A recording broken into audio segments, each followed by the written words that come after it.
Hello दोस्तों, तो इस वीडियो में आप लोग सीखेंगे पास्ट का सिंपल सेंटेंस का पार्ट 1 का एडवांस, और वो भी अफर्मेटिव सेंटेंस का एडवांस।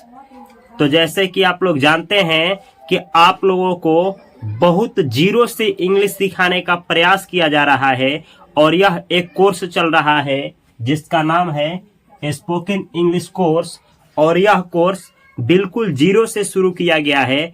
तो अगर आप लोग डायरेक्ट इस वीडियो पे आए हैं तो आप लोगों से निवेदन है कि आप लोग डे 1 से करते हुए इस कोर्स को देखिए। पूरा कोर्स इसी चैनल पे मिलेगा। इस चैनल को सब्सक्राइब करिए और इस चैनल के प्लेलिस्ट में जा करके जीरो से लेकर के जो भी क्लास है सबको अटेंड करिए। उसके बाद इस वीडियो को देखिए, आप लोग आसानी से इंग्लिश सीख पाएंगे। तो चलिए शुरू से शुरू करते हैं।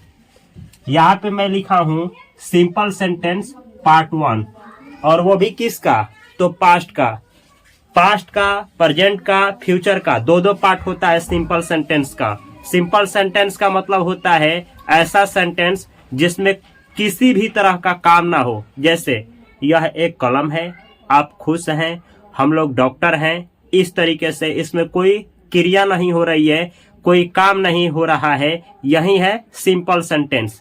प्रेजेंट का दो तरह का सिंपल सेंटेंस होता है जिसको पार्ट 1 और पार्ट 2 में पढ़ाए हैं, और पास्ट में भी दो तरह का सिंपल सेंटेंस होता है जिसको पार्ट 1 और पार्ट 2 में पढ़ाएंगे। तो पार्ट 1 ये जो है पास्ट का सिंपल सेंटेंस का पार्ट 1 है। तो चलिए कैसे आप जानेंगे। यहाँ नोट में दिया गया है कोई कार्य ना हो, ऐसा वाक्य जिसमें किसी तरह का कोई काम ना हो उसे आप लोग सिंपल सेंटेंस कहेंगे। और पास्ट का पहचान क्या है? था, थी। जिसके लास्ट में ऐसा वाक्य जिसमें काम ना होगा लेकिन था, थी रहेगा। तो था, थी के लिए आप लोग अंग्रेजी में वाज का प्रयोग करेंगे। वाज याद रखना है, था, थी। जैसे राम था, रानी थी, एक कलम था, दो कलमें थी। इस तरीके से जब था, थी, जब काम ना हो किसी तरह का सेंटेंस में लास्ट में था, थी, तो वाज। था, थी का अंग्रेजी वाज लिखेंगे। था, थी का अंग्रेजी वाज। लेकिन ये भी याद रखना है, जब एक चीज के लिए था, थी आए तभी वाज लगाना है। अगर एक से अधिक के लिए था, थी आ गया तो वाज नहीं, वर लगाना है। थे आएगा सेंटेंस के लास्ट में, काम नहीं होगा तो थे के लिए वर का प्रयोग करेंगे। एक बार जो बोल रहे हैं इसको समझना है, ये जीवन भर आपको इंग्लिश सिखाने में मदद करेगा। जब लास्ट में था, थी आए एक चीज के लिए तो वाज लगाएंगे। लेकिन जब यही था और थी एक से अधिक चीजों के लिए आ जाए तो वर लगाएंगे। सेम वैसे ही एक से अधिक चीज के लिए सेंटेंस में थे आएगा। जैसे दो लड़के थे, आप लोग थे, हम लोग थे। एक से अधिक चीज के लिए थे आया है सेंटेंस में, एक से अधिक के लिए आएगा तो वर लगाना है। लेकिन जब यही थे एक चीज के लिए आ जाएगा, एक चीज के लिए थे आ जाएगा तो वर नहीं लगाना है, वाज लगाना है। जैसे महात्मा गांधी थे, चाहे महात्मा गांधी विद्वान थे। महात्मा गांधी एक है, थे आया है, एक आदमी के लिए थे आएगा तो वाज लगाना है। जैसे आपके पिताजी खुश थे, आपके पिताजी 10 नहीं होंगे, एक ही होंगे तो खुश थे। तो एक आदमी के लिए थे आया है तो वर नहीं, वाज लगाना है। आशा करते हैं कि आप समझ में आ गया होगा आप लोगों को। एक आदमी के लिए था या थी आए तो वाज लगाना है। एक से अधिक आदमी के लिए या किसी चीज के लिए था, थी आएगा तो वर लगाना है। और एक से अधिक के लिए थे आए तो वर, एक के लिए अगर थे आ गया, एक के लिए थे आ जाए तो वाज लगाना है। यहाँ पे हम लिखे हैं स्ट्रक्चर का मतलब होता है बनावट। कैसे आप अंग्रेजी बनाएंगे? ए फॉर अफर्मेटिव सेंटेंस का ये एडवांस है। कैसे आप लोग अफर्मेटिव सेंटेंस का पार्ट 1 पास्ट का एडवांस बनाएंगे, सीखना है। जब सब्जेक्ट सिंगुलर हो तो उसके साथ वाज लगाना है। सिंगुलर का मतलब क्या? एक का बोध कराएगा, चाहे नाउन होगा चाहे प्रोनाउन होगा। एक चीज का, एक आदमी का बोध कराएगा, सिंगुलर बोलेंगे। जैसे मैं एक लड़का हूं, अब मैं एक ही हूं, तो सिंगुलर बोला जाएगा। सेम वैसे ही यह एक मार्कर है, एक है एक। इसी तरीके से राम पागल है, राम एक है। रानी पागल है, रानी एक ही है। तो इस तरीके से एक होगा तो सिंगुलर सब्जेक्ट। और सिंगुलर सब्जेक्ट जब आएगा तो उसके साथ वाज लगाना है। सेंटेंस में क्या आएगा? था थी आएगा और कोई काम नहीं होगा, और लास्ट में जो आएगा लिख देंगे। लेकिन अगर सब्जेक्ट प्लूरल आ गया तो उसके साथ वर लगाना है, और बाकी जितना भी रहेगा यहाँ पे लिखा जाएगा। कैसे लिखा जाएगा? चलिए पहले इसको पढ़ा जाए कि कैसे आप लोग इसके द्वारा इंग्लिश बोलेंगे और बेहतर इंग्लिश। जैसे राम खुश था, सबसे पहले हम पता करेंगे राम खुश था। राम खुश था में किसी तरह का काम नहीं हो रहा है, अथा आया है सेंटेंस का लास्ट में, तो हम जान गए कि यह जो सेंटेंस है पास्ट का सिंपल सेंटेंस का पार्ट 1 है। ठीक है, तो राम खुश था, तो राम ही है सब्जेक्ट, तो सबसे पहले लिखेंगे राम। कौन खुश था? राम, तो राम खुश था, राम ही है सब्जेक्ट। राम लिख दिए। था आया है, देखिए एक आदमी के लिए था आया है। राम यहाँ 1000 नहीं है, एक है। राम खुश था, तो राम का राम, और राम के लिए आया है था, तो था का अंग्रेजी होता है वाज। एक आदमी के लिए था का अंग्रेजी वाज होता है, और खुश का अंग्रेजी हैप्पी। अंग्रेजी हुआ Ram was happy, Ram was happy, Ram खुश था, राम वाज हैप्पी। अब ये हैप्पी क्या है? एडजेक्टिव है। एडजेक्टिव क्या होता है? गुड, बैड, ऑनेस्ट, इंटेलिजेंट, इसी तरीके से जो भी होता है ये सब एडजेक्टिव होता है, जो नाउन या प्रोनाउन की विशेषता बतलाए। आप अंग्रेजी बोलना चाहते हैं तो कम से कम आपको 100-150 एडजेक्टिव याद होना चाहिए। पिछले इस कोर्स को देखिए, पीछे जो भी स्पोकन में यूज होता है एडजेक्टिव उसको पढ़ाया गया है। राम खुश था, राम वाज हैप्पी। राम अच्छा था, राम वाज गुड। राम बहुत खुश था, Ram was very happy. Ram बहुत अच्छा था, Ram was very good. Ram ईमानदार था, राम वाज ऑनेस्ट। राम शिक्षित था, राम वाज एजुकेटेड। राम बेईमान था, राम वाज डिसऑनेस्ट। राम पागल था, राम वाज मैड। राम मोटा था, अंग्रेजी क्या होगा? Ram was fat. राम महान था, राम वाज ग्रेट।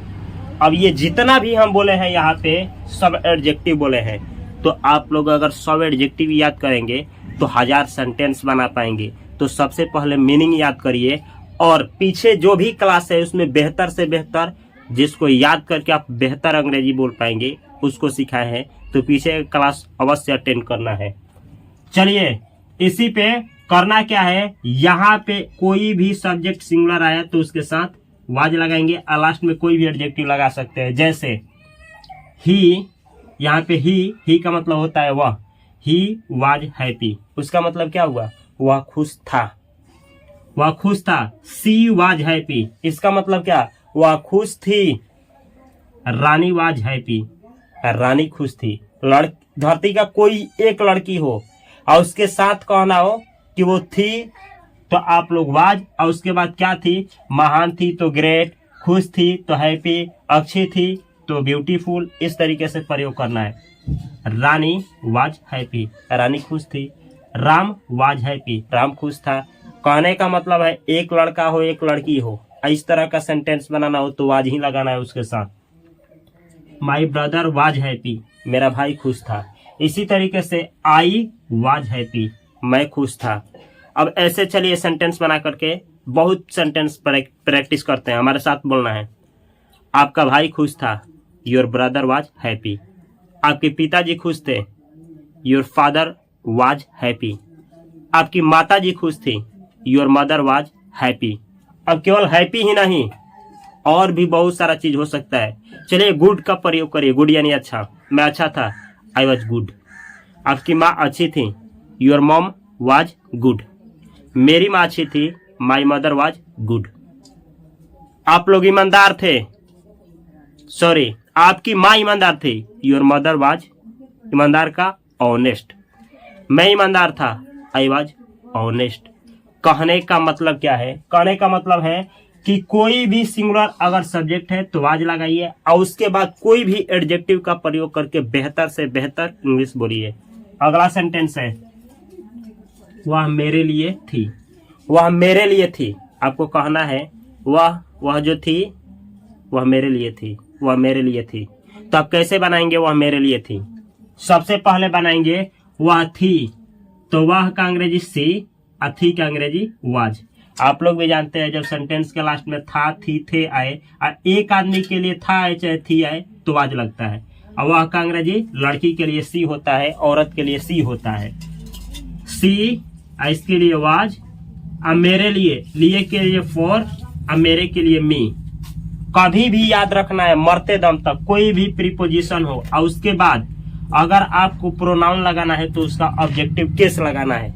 ये ऑब्जेक्टिव केस क्या है पहले पढ़ाए हैं। जैसे आई नहीं मी लगाना है, यू नहीं यू का यू ही होता है, यू लगाना है। ऐसे ही दे नहीं देम लगाना है। इसी तरीके से वी नहीं अस लगाना है। ये होता है आपका ऑब्जेक्टिव केस। धरती का कोई भी प्रीपोजिशन हो उसके बाद प्रोनाउन का ऑब्जेक्टिव केस लगता है, याद रखना है। धरती का कोई भी प्रोनाउन हो उसके बाद वर्ब कोई भी लगे तो वर्ब का हमेशा चौथा रूप लगता है, हमेशा और हमेशा लगता है। सी वाज फॉर मी, इसका मतलब क्या हुआ? सी वाज वह थी, फॉर मी मेरे लिए। इसका मतलब हुआ सी वाज फॉर मी का मतलब हुआ वह मेरे लिए थी। अगर सेम सेंटेंस को कहना हो वह आपके लिए थी, सी वाज फॉर यू, वह वे लोगों के लिए थी। सी वाज फॉर देम, वह हम लोगों के लिए थी। She was for us, she was for us. वह राम के लिए थी। She was for Ram, she was for Ram, वह राम के लिए थी। वह मेरे भाई के लिए थी। She was for my brother, वह आपके भाई के लिए थी। She was for your brother. वह आपके पिताजी के लिए थी। She was for your father. इस तरीके से जब तक आप पूरा 360 डिग्री तक आप सोच नहीं पाएंगे कि सेंटेंस कैसे बनाएं, आप अंग्रेजी कभी नहीं बोल पाएंगे। जब तक आप अपने फीलिंग को एक्सप्रेस नहीं कर पाएंगे भाषा में, तब तक आप इंग्लिश का जानकार नहीं कहलाएंगे। अगला सेंटेंस है, चलिए देखते हैं। आई वॉज हैप्पी, इसका मतलब क्या? मैं खुश था। ही वॉज हैप्पी, इसका मतलब क्या? वह खुश था। सी वॉज हैप्पी, वह खुश थी। राम वॉज हैप्पी, राम खुश था। रानी वॉज हैप्पी, रानी खुश थी। माई ब्रदर वॉज हैप्पी, मेरा भाई खुश था। इस तरीके से सेंटेंस बना सकते हैं। चलिए एक और सेंटेंस के साथ प्रैक्टिस किया जाए। अच्छा, अगर हम यहाँ इस तरीके से बोले वह मेरे साथ थी, वह मेरे साथ थी, तो कैसे बनाएंगे? वह थी, सी इसके लिए सी, थी के लिए वाज। सी वाज वह थी मेरे साथ, साथ का अंग्रेजी विथ, मेरे का अंग्रेजी मी। तो आपका अंग्रेजी हुआ she was with me, she was with me, वह मेरे साथ थी। ऐसे ही कहना हो वह आपके साथ थी। She was with you, she was with you, वह आपके साथ थी। वह राम के साथ थी। सी वाज विथ राम, वह राम के साथ थी। ऐसे ही कहना हो वह मेरे भाई के साथ थी। She was with my brother, she was with my brother, वह मेरे भाई के साथ थी। इस तरीके से आप लोग सेंटेंस का प्रैक्टिस करेंगे। अब एक चीज आपको दिखाना चाहेंगे। क्या दिखाना चाहेंगे? कि आप देख रहे होंगे कि यहाँ सब्जेक्ट जो है सी है, यानी सिंगुलर सब्जेक्ट है, उसके साथ वाज लगा है, और यहाँ प्रीपोजिशन इसको बोला जाता है, फॉर लगा है, और प्रीपोजिशन के बाद ऑब्जेक्ट प्रोनाउन का ऑब्जेक्टिव केस लगा है। तो एक चीज सीख जाइए। क्या सीखना है? कि वाज के बाद डायरेक्ट आप लोग प्रीपोजिशन का यूज और उसके बाद प्रोनाउन का ऑब्जेक्टिव केस यूज करके बहुत सारा सेंटेंस बना सकते हैं। जैसे प्रीपोजिशन बतला रहे हैं, फॉर हो गया, विथ हो गया, अपॉन हो गया, इनटू हो गया, ऑन हो गया, अंडर हो गया, विथ हो गया, विदिन हो गया, ये सारा प्रीपोजिशन होता है। अगर आप लोगों का डिमांड होगा तो प्रीपोजिशन के ऊपर वीडियो लेकर के आएंगे और पूरा सिंपल से सिंपल समझाने का प्रयास करेंगे। अगला सेंटेंस होगा आपका, ऐसे बनाएंगे, आई विथ मी। इसका मतलब क्या हुआ? आई विथ मी का मतलब क्या हुआ? आई विथ मी का मतलब क्या हुआ? सबसे पहले इसके साथ लगाएंगे वाज। आई वाज मैं था, विथ मी यानी मैं मेरे साथ था। ऐसे सेंटेंस नहीं बनेगा, इसका प्रयोग ऐसे नहीं होगा। अब दूसरा sentence, he was with me, इसका मतलब क्या हुआ? ही वाज, वह था, विथ मी, मेरे साथ। ही वाज विथ मी, वह मेरे साथ था। सी वाज विथ मी, वह मेरे साथ थी। Ram was with me, Ram मेरे साथ था। My brother was with me, मेरा भाई मेरे साथ था। अगर कहना हो आपका भाई मेरे साथ था, your brother was with me. उसकी भाई, कोई लड़की है, उसकी भाई मेरे साथ था, her brother was with me. आपके पिताजी मेरे साथ थे, your father was with me, आपके पिताजी मेरे साथ थे। इस तरीके से आप लोग सेंटेंस सोचेंगे और बनाएंगे। अगला सेंटेंस है, वह एक डॉक्टर था। वह एक डॉक्टर था, वह के लिए ही, था के लिए वाज, एक डॉक्टर, एक के लिए अ, डॉक्टर के लिए doctor, he was a doctor, वह एक डॉक्टर था। अगर लड़की के लिए कहना हो कि वह एक डॉक्टर थी, सी वाज अ डॉक्टर। ऐसे ही, अब डॉक्टर ही नहीं, वो खिलाड़ी भी हो सकती है, गायिका भी हो सकती है, नायिका भी हो सकती है, नर्तकी भी हो सकती है, शिक्षक भी हो सकती है, शिक्षिका भी हो सकती है, डॉक्टर भी हो सकती है, इंजीनियर भी हो सकती है, छात्र भी हो सकता है, छात्रा भी हो सकता है, पति भी हो सकती है, पत्नी भी हो सकती है, पति भी हो सकता है। ऐसा बहुत सारा चीज हो सकता है, कोई भी नाउन हो सकता है। जैसे वह एक डॉक्टर थी, she was a doctor, she was a doctor. वह एक लड़का था, ही वाज अ बॉय, वह एक लड़की थी, सी वाज अ गर्ल। से आप लोग बना सकते हैं सेंटेंस, बहुत सारा सेंटेंस प्रैक्टिस कर सकते हैं। बस शुरू करिए, सीखने के लिए शुरुआत ही काफी है। अगर आप शुरू नहीं करेंगे तो यकीन मानिए आप अंग्रेजी नहीं सीख पाएंगे। यह रहा आप लोगों का सब्जेक्ट सिंगुलर हो तो उसके साथ वाज का प्रयोग। एक चीज जाते जाते सिखाएंगे, इसमें सब्जेक्ट सिंगुलर हो, लास्ट में था, थी आए, कोई क्रिया ना हो, तो सब्जेक्ट के साथ वाज लगाना है। बाकी जो भी हो उसके साथ लिखना है। आगे सीखा जाए। अब ये चलिए कैसे प्रयोग करेंगे प्लूरल सब्जेक्ट के साथ वर का, यहाँ पे लिखे हैं, लेकिन इससे पहले थोड़ा सा एक सेंटेंस इस पे लेंगे। आपके पिताजी खुश थे। अब आप लोगों को यहाँ पे रुक करके सोचना है। सेंटेंस में थे आया है, हम बोले हैं कि थे के लिए आप लोग क्या लगाएंगे? वर। अगर आप लोग ऐसा करेंगे तो गलती होगा। क्यों होगा ये भी बतलाए हैं। थे जब एक से अधिक के लिए आएगा तभी वर लगाना है, लेकिन एक आदमी के लिए थे आ जाएगा तो वर नहीं, वाज लगाना है। जैसे आपके पिताजी खुश थे। भाई कितना आदमी खुश थे? आपके पिताजी एक ही होंगे, हजार नहीं होंगे, तो वो खुश थे। एक आदमी के लिए थे आया है तो वाज लगाएंगे। आपके पिताजी का अंग्रेजी योर फादर, और थे के लिए वाज। क्यों वाज? क्योंकि आपके पिताजी एक हैं तो वाज। और खुश का happy, your father was happy, आपके पिताजी खुश थे। तो एक चीज सीख जाइए, जब सेंटेंस में था थी एक आदमी के लिए आए तो आप लोग वाज, और एक आदमी के लिए थे भी आ जाएगा सेंटेंस में तो वाज ही लगाना है। अब सीखा जाए आपका ये स्ट्रक्चर प्लूरल सब्जेक्ट के साथ वर। यहाँ पे लिखे हैं कि अगर सब्जेक्ट प्लूरल हुआ तो वर लगाएंगे थे के लिए, लेकिन एक से अधिक के लिए थे आया तभी वर लगाना है। अगर एक आदमी के लिए थे आ गया तो वर नहीं, वाज लगाना है। बाकी जो भी आएगा सेंटेंस के लास्ट में लिख देना है। जैसे आप लोग खुश थे, आप लोग का अंग्रेजी यू, और यू एक से अधिक के लिए आया है यू, और एक से अधिक के लिए थे है तो वर। खुश का अंग्रेजी happy, you were happy, you were happy. बहुत लोग इसको वियर, वेयर और न जाने क्या क्या पढ़ते हैं, इसको वर पढ़ा जाता है। Were, were, were. You were happy, you were happy, आप खुश थे। ऐसे ही अगर कहना हो Ram and Ravi were happy, इसका मतलब क्या हुआ? राम और रवि खुश थे। वी वर हैप्पी, हम लोग खुश थे। दे वर हैप्पी, वे लोग खुश थे। माई ब्रदर्स वर हैप्पी, मेरे भाई लोग खुश थे। कहने का मतलब है प्लूरल सब्जेक्ट ये सब है। आपके भाई लोग खुश थे। Your brothers were happy, your brother नहीं, योर ब्रदर का मतलब हुआ आपका एक भाई। योर ब्रदर्स का मतलब हुआ कि आपके एक भाई नहीं, अधिक हैं, एक से अधिक हैं। योर ब्रदर्स वर हैप्पी, आपके भाई लोग खुश थे। इस तरीके से सेंटेंस बनाना है। चलिए एक और सेंटेंस देखते हैं। वे लोग महान थे, वे लोग महान थे।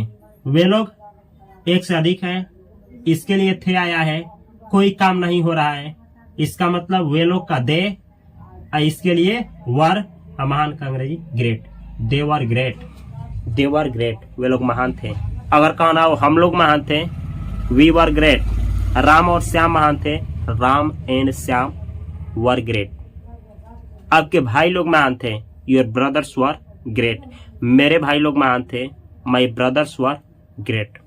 इस तरीके से आप लोग सेंटेंस प्रैक्टिस कर सकते हैं, जैसे Ram and Ravi were great, Ram और रवि महान थे। वी वर ग्रेट, हम लोग महान थे। दे वर ग्रेट, वे लोग महान थे। माई ब्रदर्स वर ग्रेट, मेरे भाई लोग महान थे। दीज वर ग्रेट, ये सब महान था। दोज वर ग्रेट, यहाँ दोज लिखिए, THOSE, those, those were great, वो सब महान था। इस तरीके से प्रैक्टिस करना है। अगला सेंटेंस है महात्मा गांधी महान थे। महात्मा गांधी महान थे, लास्ट में आए थे। अब थे के लिए क्या वर लगाएंगे? अगर लगाएंगे इसका मतलब आप गलती कर रहे हैं। हम बतलाए हैं कि थे एक से अधिक आदमी के लिए आता है, तभी जाकर के वर लगाना है। यहाँ महात्मा गांधी एक ही थे और उनके लिए थे आया है, तो वाज लगाएंगे। महात्मा गांधी का महात्मा गांधी हो गया, ये थे के लिए वाज। क्यों ऐसा किए हैं? एक आदमी के लिए थे आया है, इसीलिए वाज लगा है। वाज, महान का अंग्रेजी great, Mahatma Gandhi was great, Mahatma Gandhi महान थे। आपके पिताजी महान थे, your father was great. Were नहीं, क्यों? ये हमेशा याद रखिए। था, थी, एक आदमी के लिए आए तो वाज लगाना है, एक से अधिक आदमी के लिए आए वर लगाना है। और थे एक से अधिक के लिए आए तो वर लगाना है, एक के लिए आ जाए वाज लगाना है। अगला सेंटेंस है हम लोग आपके लिए थे। हम लोग जो थे आपके लिए थे। We were for you, we were हम लोग थे, फॉर यू आपके लिए, वी वर फॉर यू हम लोग आपके लिए थे। हम लोग राम के लिए थे, वी वर फॉर राम हम लोग रानी के लिए थे, वी वर फॉर रानी। हम लोग आपके भाई के लिए थे, we were for your brother. हम लोग किसके लिए थे? सेंटेंस बनाइए। हम लोग मुकेश के लिए थे। कमेंट बॉक्स में कमेंट करना है। अगला सेंटेंस है इसी पे, Ram and Ravi for you. अर्थ क्या होगा? राम और रवि आपके लिए थे। दे यहां बनाना है आपको, दे यहाँ वर लगाना है आपको, वर लगाना ही है, वर WERE। यहाँ दे वर फॉर यू, इसका मतलब क्या हुआ? वे, दे यानी वे लोग आपके लिए थे। माई ब्रदर्स वर फॉर यू, मेरे भाई लोग आपके लिए थे। फॉर के जगह पे विथ प्रीपोजिशन का अगर यूज करें तो अर्थ क्या होगा? विथ का मतलब होता है के साथ। जैसे Ram and Ravi were with you, इसका मतलब हुआ राम और रवि आपके साथ थे। दे वर विथ यू, इसका मतलब क्या हुआ? वे लोग आपके साथ थे। माई ब्रदर्स वर विथ यू, मेरे भाई लोग आपके साथ थे। इस तरीके से फॉर या विथ प्रीपोजिशन का भी सेंटेंस में यूज कर सकते हैं। अगला सेंटेंस है आप लोग चोर थे। इसका अंग्रेजी क्या हुआ? आप लोग चोर थे। आप लोग का यू, थे के लिए वर, एक से अधिक के लिए थे आया है तो वर। चोर का थीप्स, यू वर थीप्स, आप लोग चोर थे। आप लोग डॉक्टर थे, यू वर डॉक्टर्स। आप लोग विद्यार्थी थे, यू वर स्टूडेंट्स। आप लोग विचारक थे, यू वर थिंकर्स। आप लोग पाठक थे, यू वर रीडर्स। आप लोग तैराकी थे, यू वर स्विमर्स। आप लोग धावक थे, यू वर रनर्स। इस तरीके से सेंटेंस बनाना है। ऐसे ही वी वर थीप्स का मतलब क्या हुआ? हम लोग चोर थे। दे वर थीप्स का मतलब क्या हुआ? वे लोग चोर थे। माई ब्रदर्स वर थीप्स का मतलब क्या हुआ? मेरे भाई लोग चोर थे। दो चीज आप लोगों से सिखाना चाहेंगे इसमें, पूरे वीडियो में दो चीज सीखना है। सेंटेंस में कोई काम ना हो, था थे थी आए, वाज वर का प्रयोग करना है। लेकिन अगर था थी एक आदमी के लिए आया है, वाज का प्रयोग। एक से अधिक आदमी के लिए आया है तो वर का प्रयोग। थे जब एक से अधिक आदमी के लिए आया है, थे वर का प्रयोग। एक आदमी के लिए आया है वाच का प्रयोग। यही है आपका पास्ट का पार्ट 1 का सिंपल सेंटेंस का एडवांस। अब आगे आप लोग सीखेंगे इसी का नेगेटिव सेंटेंस का एडवांस। इससे पहले कि इस वीडियो से आप लोग दूसरे वीडियो को मूव करें, आप लोगों से रिक्वेस्ट करेंगे कि अगर आप लोग डिटेल में सीखना चाहते हैं, यहाँ पे आप लोगों को कॉर्नर पे एक प्लेलिस्ट दिया जा रहा है जिसका नाम है स्पोकन इंग्लिश कोर्स। इसमें 0 से जो भी क्लास है, 0 से पहले बेसिक देखिएगा, उसके बाद एडवांस देखिएगा। सब क्लास देखिए, नोट बनाइए, प्रैक्टिस करिए। मैं विश्वास के साथ कह सकता हूँ आप लोग बिना कोई कोर्स कर दे घर पे प्रैक्टिस करके आप लोग बेहतर इंग्लिश सीख पाएंगे। इसी उम्मीद के साथ मैं मिलता हूँ अगली वीडियो में। तब तक इस चैनल को सब्सक्राइब करिए। अच्छा लगा हो यह वीडियो तो अपने भाई के पास अवश्य शेयर करिए, दोस्तों के पास अवश्य शेयर करिए, अपने छात्रों के पास अवश्य शेयर करिए और एक प्यारा सा कमेंट अवश्य करिए। मैं मिलता हूँ अगली वीडियो में। तब तक के लिए आप सभी को बहुत सारा प्यार। Thanks for watching this video.